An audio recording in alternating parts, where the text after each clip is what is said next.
Hey everyone, we need to talk about capitalism. Specifically late stage capitalism and how much it sucks because it affects this podcast that we pour our hearts and our souls and an embarrassing number of hours into every single week. So here's the deal. We love making the show. We want to keep making the show. And we also want to pay our bills, which is a wild concept. So, we've decided to let capitalism work for us for a change instead of just at us. Who knew that was possible? Starting soon, you're going to hear ads on this podcast. Starting this episode, actually. We know, but before you spiral, we are vetting every single one. No rando weird stuff that flies in the face of everything that we actually believe in. Nothing like that. If we wouldn't use it, recommend it to a friend, or at a minimum, feel completely fine looking you in the eye while talking about it. It's not getting on this show. Basically, the content stays free, we stop working for free, and the ads will actually be things that align with what we're all about here. Thank you for listening. Thank you for your support. And sorry, not sorry that we're doing what we need to meet our needs. Like you said, people don't see the plates that have been spinning and the amount of work that you're doing to make sure that physical, mental, emotional health needs are met. That's why a complicated training plan would never work out for us to try to do graduated exposure or whatever to really do some capital T training around, well, maybe we could all be in the same room together. Yeah, but I've got this is what I have to do every day just to run my household. And I spent a lot of time feeling weird and guilty about that, but I'm over it.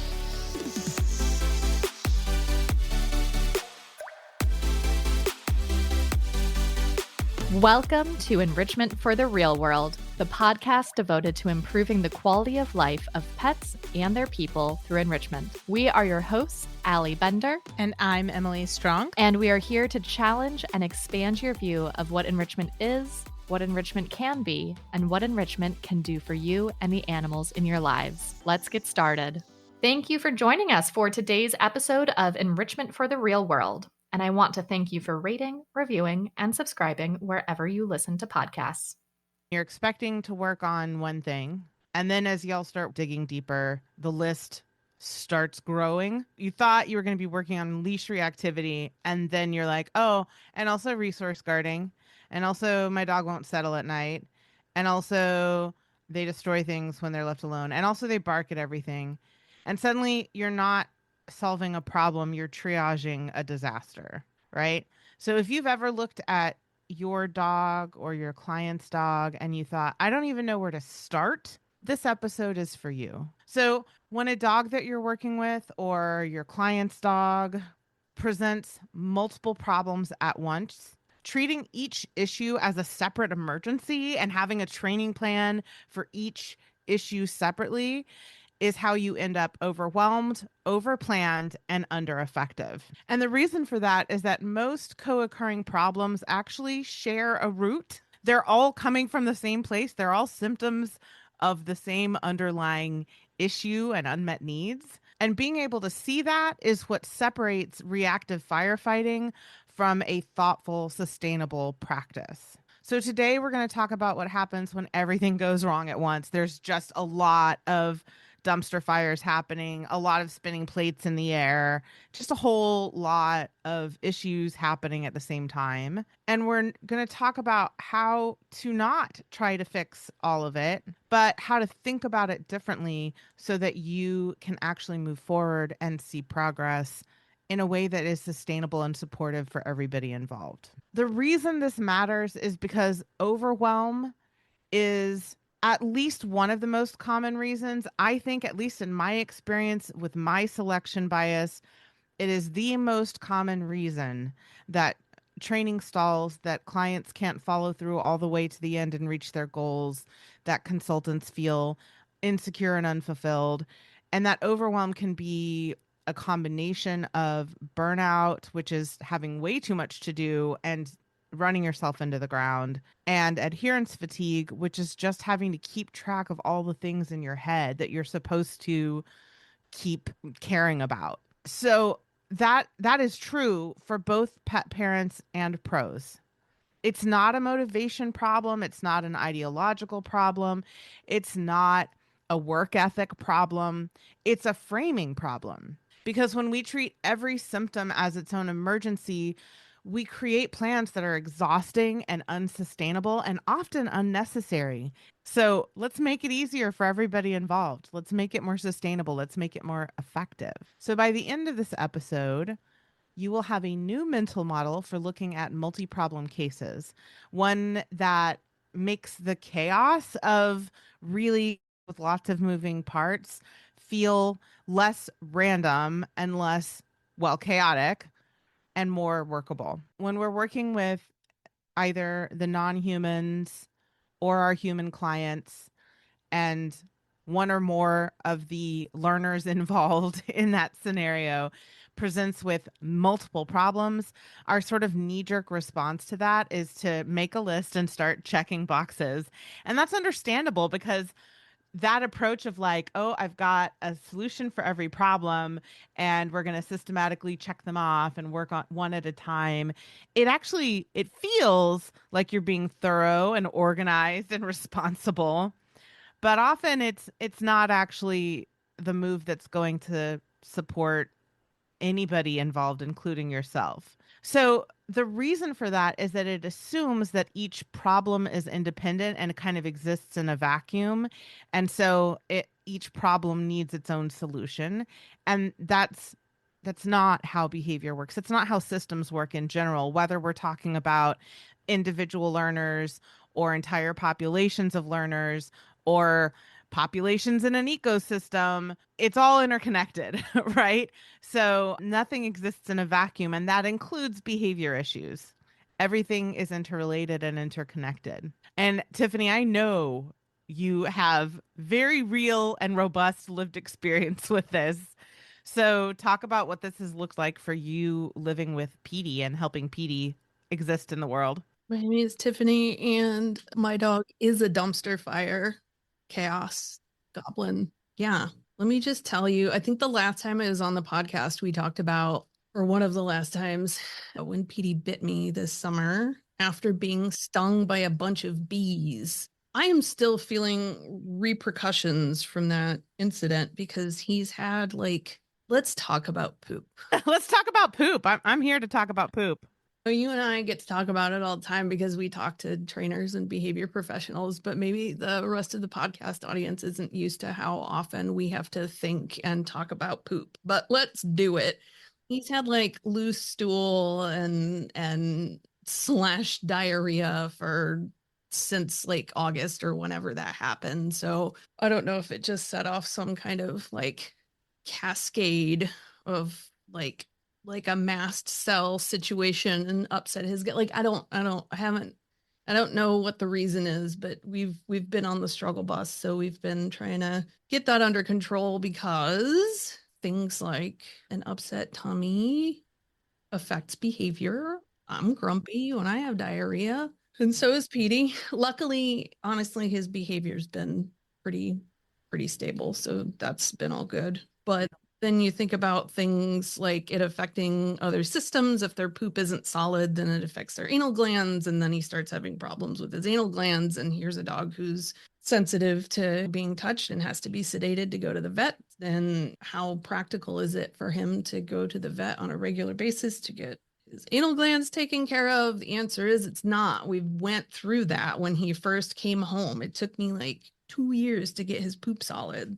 Turns out I've been thinking about Petey's poop for a long time. So yeah, bees, poop.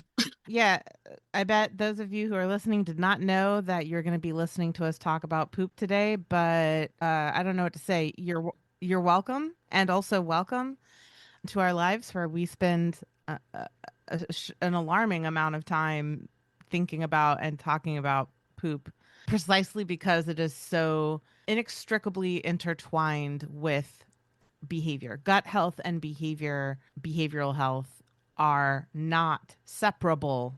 They are interdependent. And so that is one of many reasons that that we spend a lot of time thinking about and talking about poop.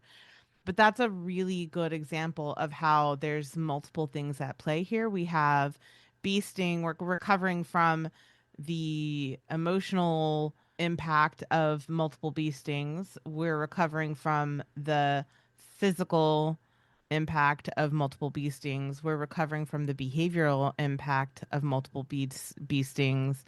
And months later, that was summer. It is spring now. So we're going on a year. You're still trying to stabilize his gut, and sometimes that is impacting his behavior as well. I think a lot of times you don't see how much work you have done for PD and continue to do for PD. It's not that you don't see that you've worked hard for him, but I think you don't realize exactly how many plates you have spinning because you've been doing it for so long and you do it so well that you like lose track of the plates, of the number of plates.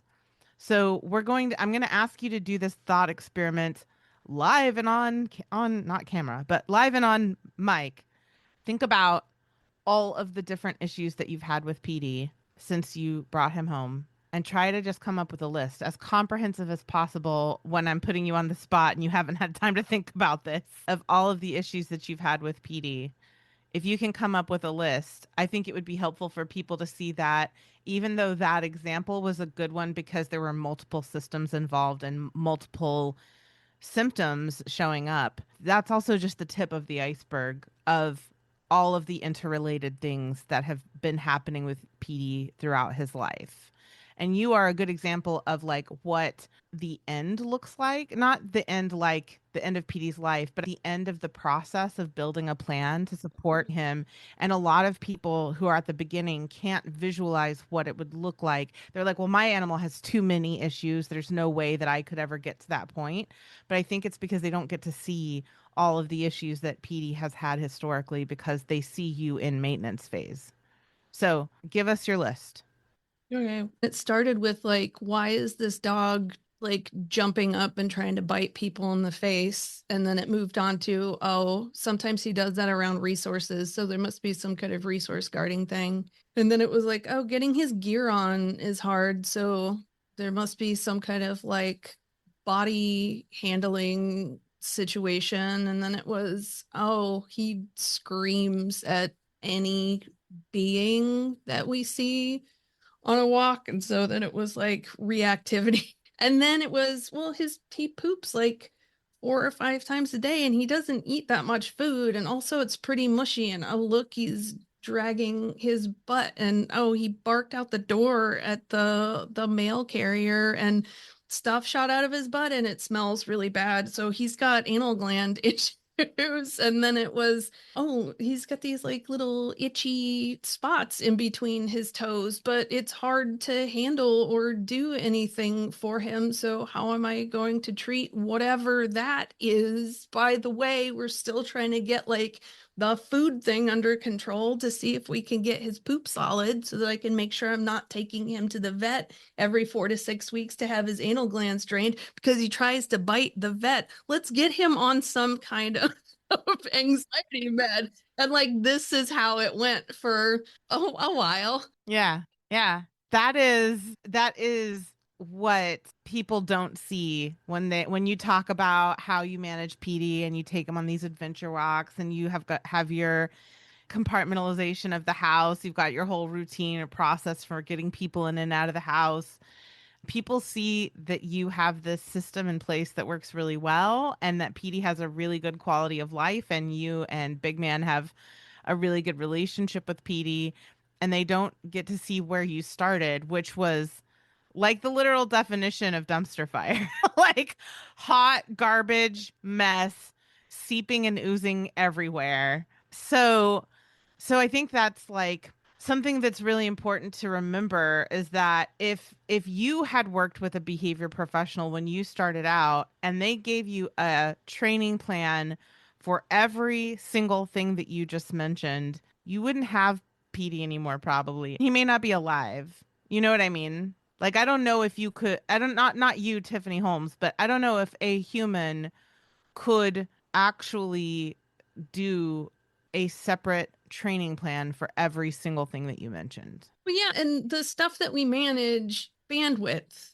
Am I right? So yeah, like you said, like people don't see the plates that have been spinning and like the amount of work that you're doing to make sure that like physical, mental, emotional health needs are met. That's why a complicated training plan would never work out for us to try to do graduated exposure or like whatever to like really do some capital T training around, well, maybe we could all be in the same room together. Yeah, but I've got this is what I have to do every day just to run my household. And I spent a lot of time feeling weird and guilty about that, but I'm over it. Yeah, well, and I will just say this as diplomatically as possible. I think a lot of the weird and guilty feelings that you felt were due to social pressure from people who had no business providing you with incorrect and unkind input. Your facial expression says it all.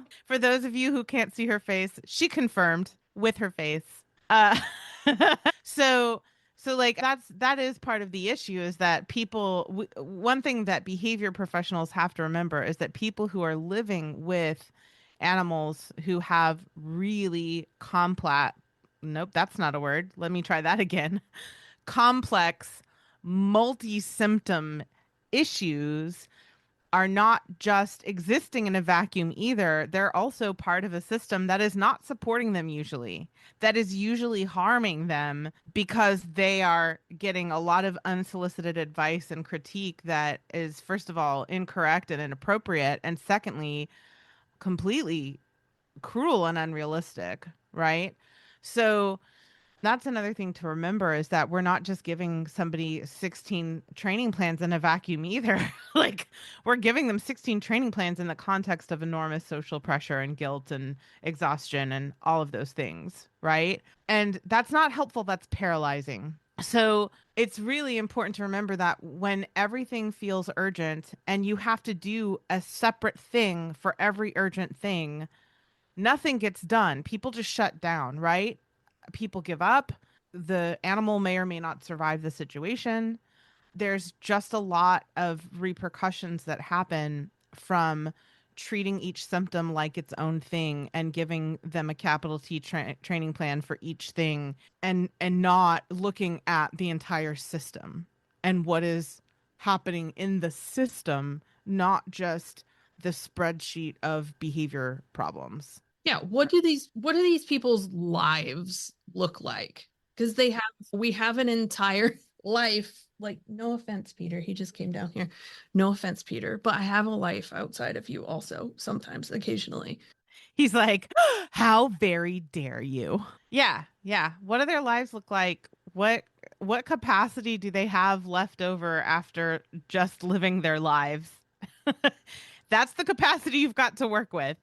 You don't have all of their capacity to work with. You have the capacity that is left over after they've done everything else in their life. And that's a really big deal. It's a really big deal to be like, you know what? I'm going to honor your reality. And I see that you have limited bandwidth. So let's stop the hemorrhaging. Let's just focus on that right now. And then once we've stopped the hemorrhaging, we can see what next doable chunk we can work on and how it's going to affect the system as a whole and what's going to be the most impactful thing that will affect the system. That is just a much more helpful approach. Yeah. And I have a really good example of that. Like in my own household, it turns out if he's not struggling and having a hard time and having big reactions inside of our house, because we put the people inside of the management, we put the people inside of the gates in the living room, and we just manage that situation and we don't have all of these outbursts. Peter and I were outside yesterday and the dog next door, there's visual barriers. He cannot see the dog, but it's just across the alley. Like it's not very far away. Dog next door was barking and PD kind of like tail up, ears forward, commissure forward, like made like a little boof and he shook off and he went over to his scrubbing wall, which is just a strip of really cheap like AstroTurf that we stapled to the fence because he likes to like rub on the fence. And he scrubbed on his wall and he shook off again. And then that was that. He look at Petey go with his stellar self-regulation skills, right? That he's like, oh, that was stressful. I need to take care of my body. I need to complete my stress response cycle. What a stellar dude. That's so impressive. I love that. And I think that like one thing that you do really well, one of the many things that you do really well is being able to see how everything is interconnected, how it's all related, and address the core part of it instead of trying to like just play whack-a-mole with the symptoms. And so what we're seeing with the outcomes of that is that PD has that skill, that self-regulation skill, regardless of whether the stressor is a guarding issue, a reactivity issue, I can't remember the body handling issue, right? He knows how to self-regulate, and that skill helps him with all of the different symptoms. Maybe not all of them, but many of the symptoms that we see superficially. And that is such a descriptive approach, a learner first approach to behavior change instead of taking this prescriptive like, well, he's got guarding, so I have to do this, and he's got reactivity, so I have to do this, and he's got body handling, so I have to do this. And he might learn how to handle those like individual situations, may or may not, depending on the system at large. But that doesn't give him the ability to generalize the concept of if I am stressed, I need to complete my stress response cycle, and this is how I can do it in this space.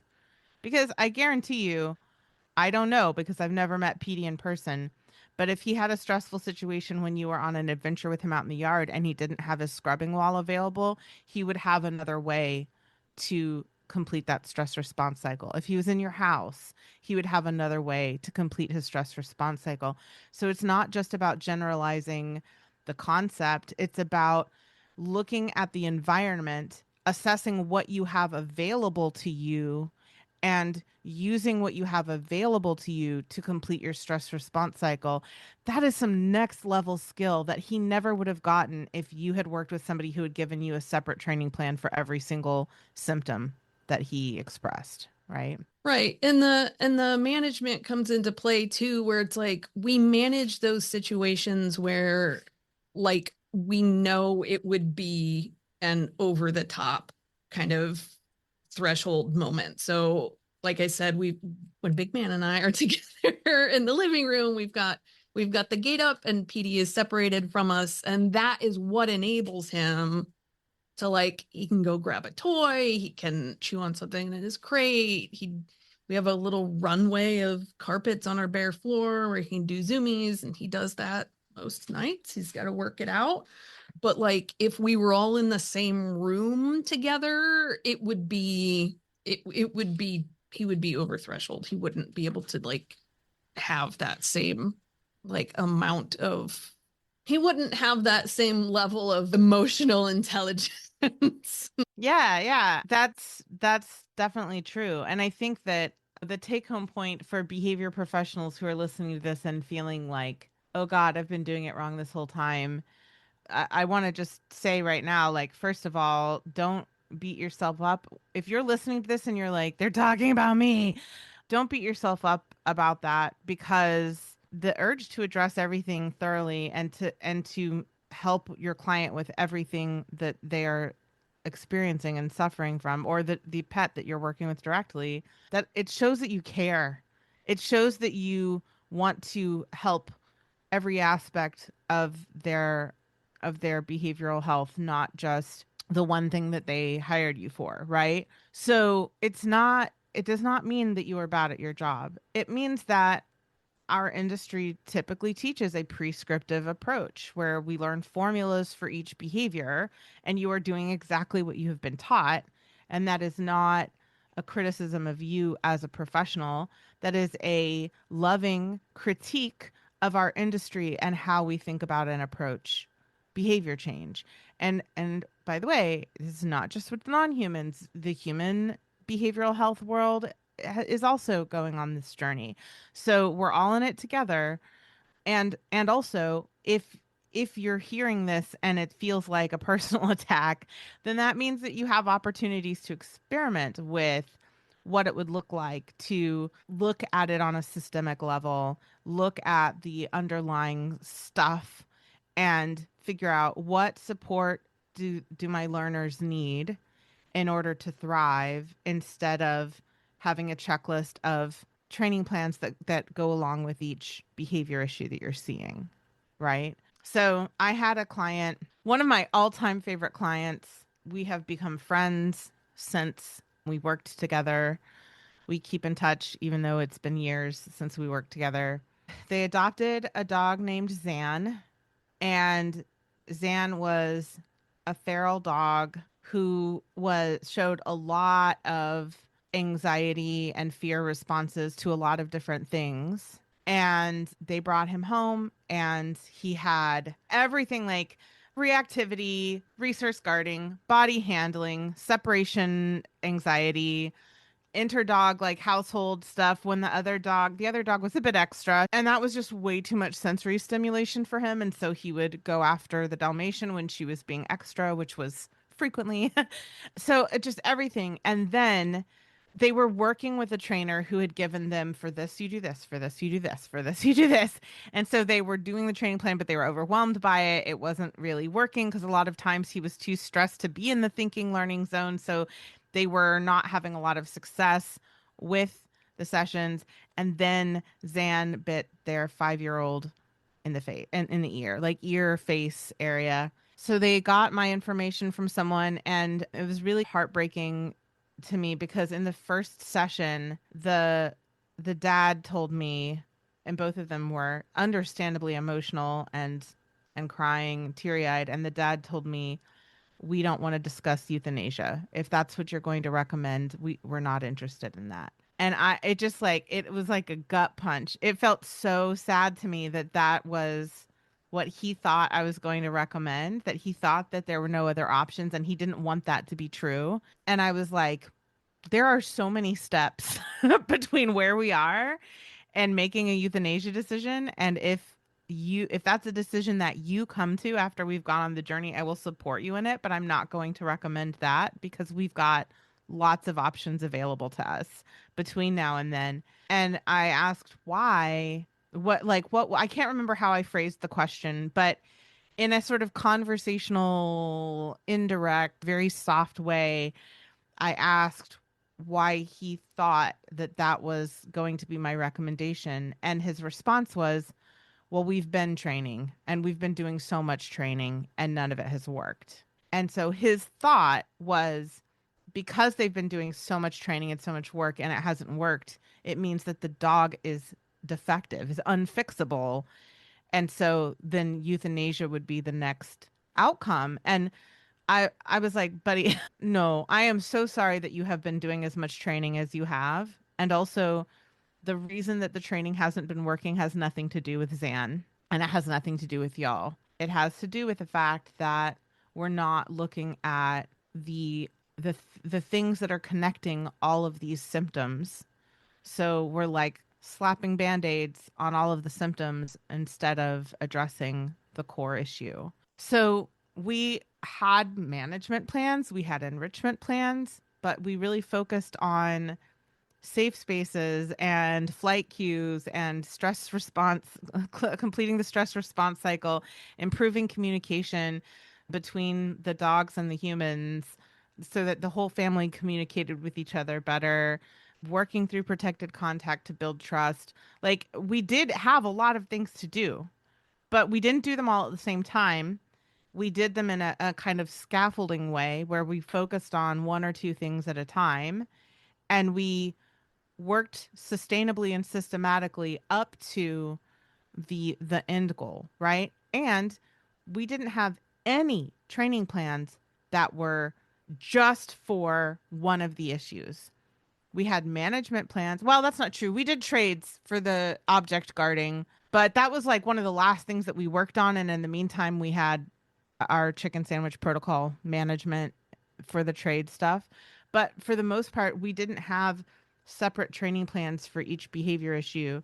We did created a more supportive environment, improved communication, and worked on the core issues, which were Zan had no idea how to communicate discomfort. He had no idea how to move away from stressors. He had no idea how to complete his stress response cycle. And when we focused on those things, everything else got better, right? So he is my poster child for what the difference between that, like, treat every symptom as its own thing versus a more holistic strategy. And I want to be clear that, like, what I just said worked for Zan is also not prescriptive. It's not going to be, it's not what I'm not saying is you don't need all these different training plans for all these different behaviors. You just need this one training plan that will treat everything. That's super not the message.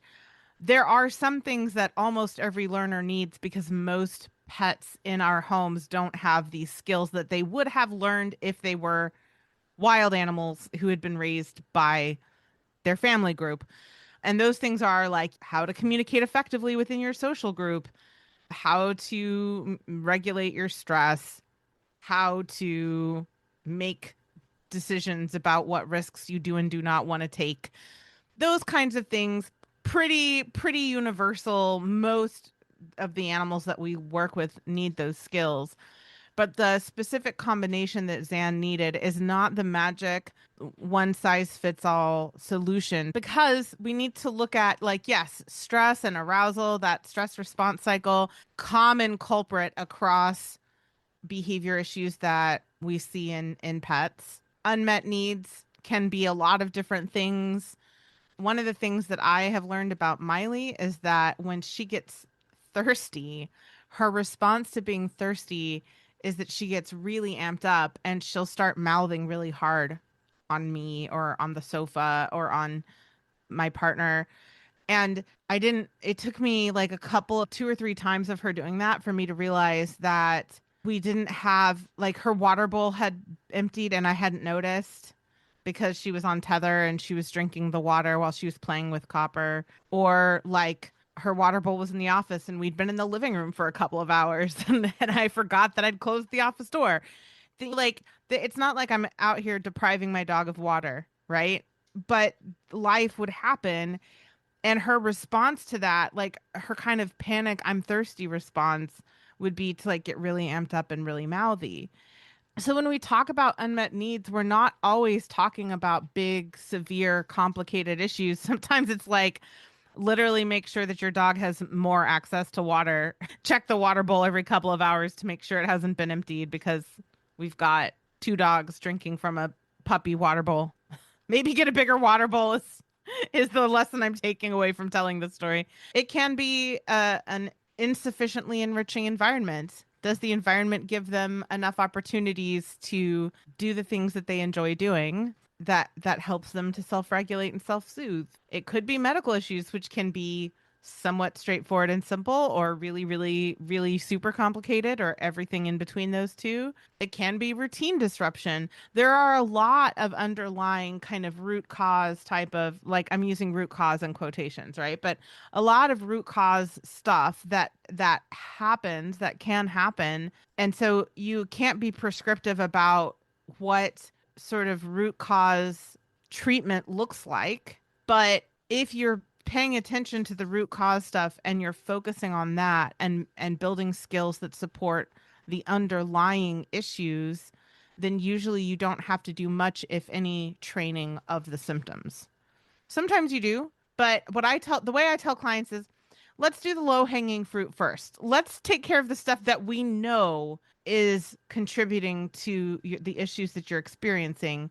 And then after we've taken care of that, let's see what's left over. And that's why with Zan, trades was one of the last things that we did, because it was important for us to do the underlying stuff first.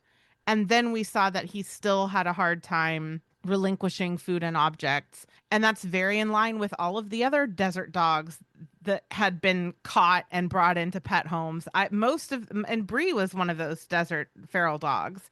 And she also had really intense resource guarding. And that makes sense. It's a super adaptive behavior in the environment that they were raised in, because in the desert, resources are scarce. And if you don't protect them, you might not survive. And so you gotta put all of your goods in Fort Knox and defend it with the strength of an army, right? And that, so when we took care of all of Zan's underlying stuff, the reason that trades was one of the capital T training things that we had to do at the end was because even after all of his needs were met, he still had that learning history of like, don't nobody take my stuff. Right. And so that was the one thing that we had a training plan for the symptom, because it turns out it wasn't actually the symptom of the underlying stuff. It was just a perfectly reasonable, adaptable behavior in the context he came from. And it was no longer adaptive or helpful in his new context. So we just had to teach him new skills for the new context. Right. Yes. Ask me about what training I've done for resource guarding for PD. What training have you done for resource? None, really. But we've done safe space, flight queue, and and then he's got like a suite of cues, like move, as in pick your body up from where you are because you have a weird personal bubble. Move your body. I need you to relocate your person to another space. Right. You'll feel better. That's what I always tell him. Like I can convince him. But like some of the behaviors around resource guarding, like if he hears something or sees somebody moving, like getting closer to whatever the thing is, maybe growling, stuff like that, I see an increase in that in times when other needs are not met, and that might include something like not having normal stool. It's an unmet need around whatever his gut stuff is, or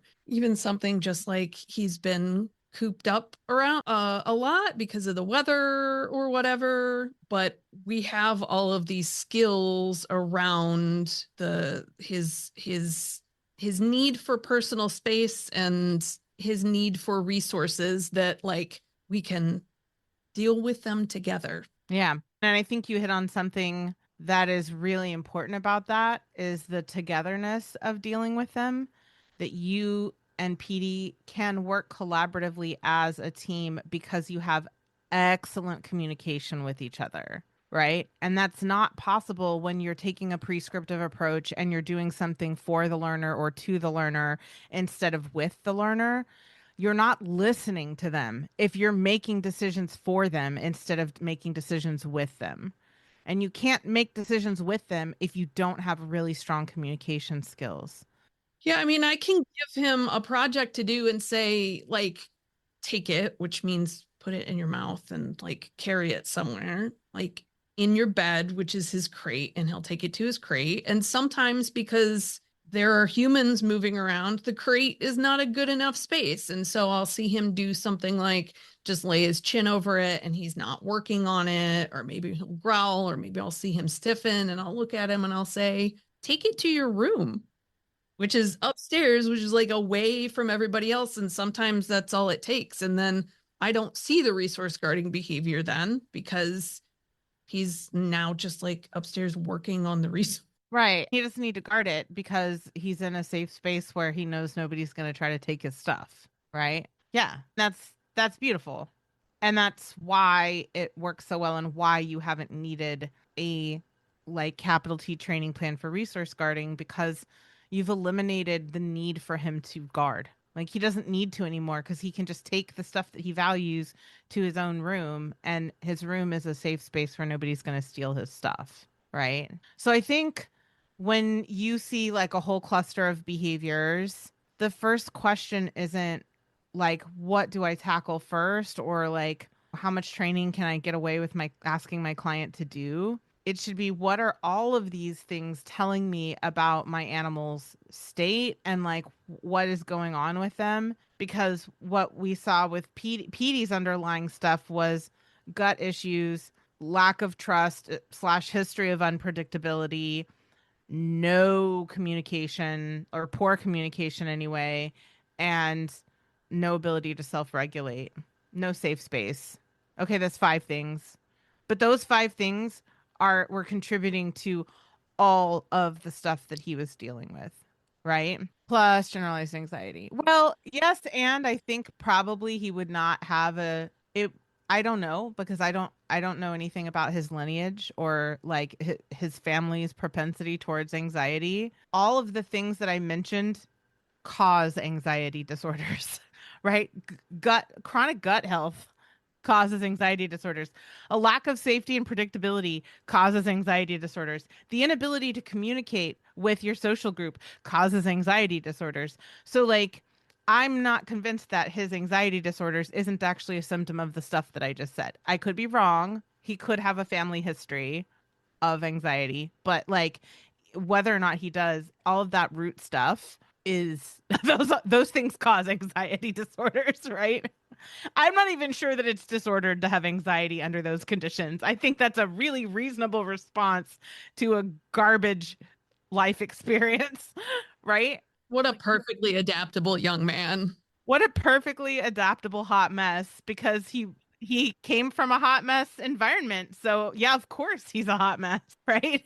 He's a kind of a good poster child for doing the work that you did, which is instead of being like, I have a plan for every symptom, you're like, what are all of these things telling me about PD's state, the state that he's in, and what can I do to support his state so that all the symptoms go away, right? And like like I briefly mentioned this, but I think it's worth repeating. The kind of underlying issues usually include some kind of chronic stress, some kind of unmet behavioral, emotional, and or physical needs, sleep, safe social groups, physical outlets, cognitive outlets, all those things. A history of unpredictability is a big one.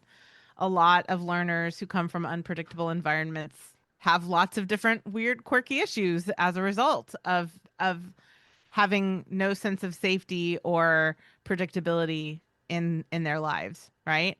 And then yeah, medical stuff, medical. We got to rule out medical. A good episode to listen to learn more about the intersection between medicine and behavior is episode 46 with Dr. Michaela Young.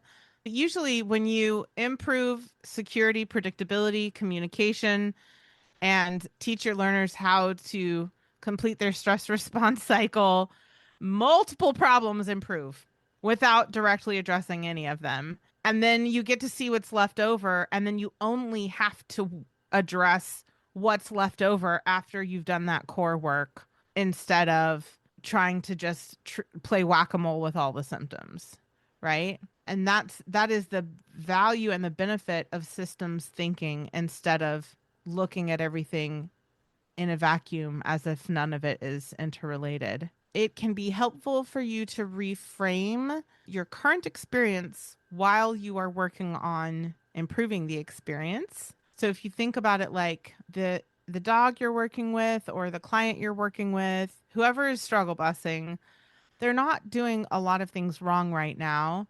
You, as a behavior professional, aren't doing a lot of things wrong right now. None of you have failed at a lot of things. It just means that there's an underlying systemic issue that needs to be identified and addressed. And it's just a matter of figuring out what that is. And sometimes that takes time, and sometimes it takes trial and eval. And that's not a reflection on the behavior professional, the pet parent, or the pet. It's just the reality. That is just how it works. Sometimes it takes trial and eval to figure out what the underlying issues actually are. Yes. So we've been working with the vet for PD's poop situation. And by we, I mean me. And we trialed some stuff, and he had just like a really bizarre reaction to one of the meds. He had fecal incontinence in it. Sorry, that's embarrassing for him, but it was with a med that was not an expected thing at all. So we're still trying to get that under control. My point is that I said that in general, like his behavior, he's been like more or less behaviorally stable throughout all this. He's been sensitive to my husband. Like if they're laying together, he'll go and he'll settle and he'll like fall. They can snug, they can fall asleep together. But if Big Man moves, PD has been like jumping up and barking and like snarling and growling, which like is a thing that he has a history of doing, but it's been like, even I know one day Big Man was trying to just like scratch his nose or something, and PD's like, oh, had to stand up and do that. So I am hoping that once we nail down whatever has been plaguing him with this gut issue, that I will see a decrease in that, is what I am hoping.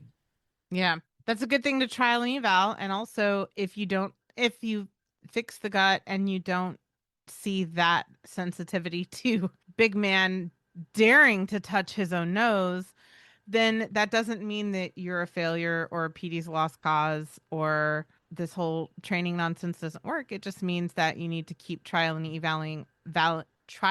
and evaling other potential contributing factors to PD's sudden sensitivities or reoccurring sensitivity, because it's not like he didn't have it before, right? He's always been pretty sensitive to like movement and stuff. It just, I know that when he physically feels better, that is less of a concern to him.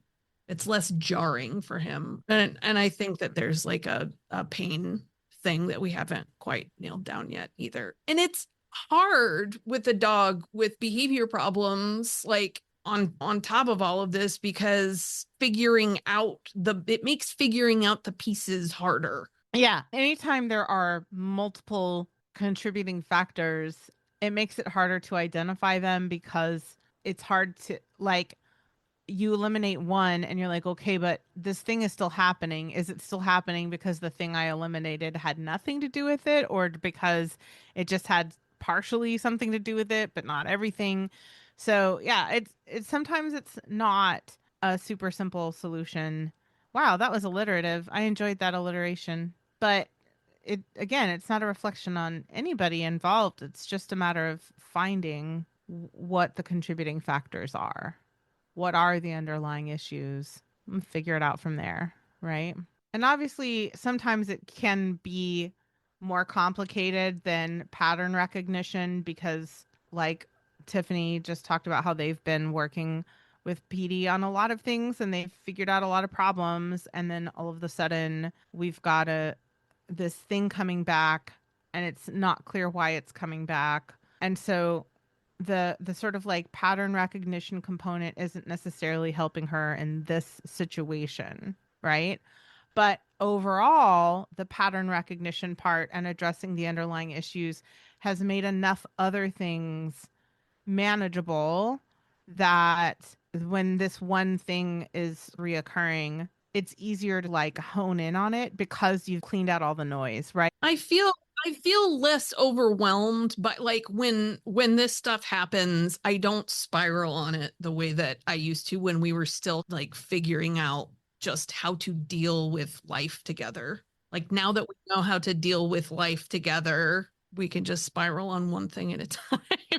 So it's just like one thing that you have to worry about instead of the 10 million things from before, right? On this journey of shifting away from a prescriptive symptom-based approach to this descriptive systems-based approach is looking for the patterns, like asking like, what's the common recurring themes here that I'm seeing, and can we address those things?